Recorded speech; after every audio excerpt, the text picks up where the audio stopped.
پہاڑی زبان میں اپڈیٹ سنیے۔ بھارت دے زیر تسلط جموں کشمیر دنیا دا بد نصیب خطہ ہے جتھے لوگ بنیادی انسانی حقوق تھی محروم ہیں۔ بھارتی غاصب و ظالم حکومت مسلسل تمام بین الاقوامی قوانین اور کنونشنز دی خلاف ورزی کر رہی ہے۔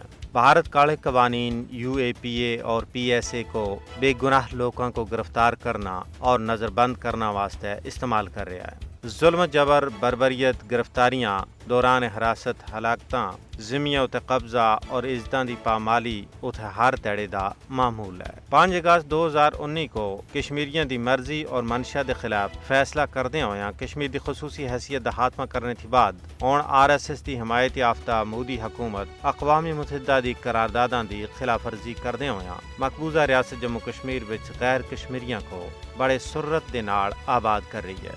بھارت UNO دی قرارداداں کو پیراں تلے روندیاں ہویاں فاسٹ ٹریک بنیاداں ہوتا ہے غیر کشمیریاں کو ڈومیسائل تھما رہا ہے۔ بھارت کشمیریاں تھی انہاں دا عالمی طور اتے تسلیم شدہ حق کے خود ارادیت کھس رہا ہے۔ کشمیر اتے اقوام متحدہ دی قرارداداں وچ سب تھی بڑی رکاوٹ بھارت دا ہڑ درم رویہ ہے۔ مقبوضہ ریاست جموں کشمیر ظالمانہ قبضے دی ایک ہجی مثال ہے جتھے کئی دہائیاں تھیں بین الاقوامی قوانین دی دھجیاں اڑائی جا رہی ہیں۔ بھارت ظلم و جبر اس واسطے کر رہا ہے تاکہ کشمیری عوام خوفزدہ ہو کے اپنے حق تھیں دستبردار ہو جلن۔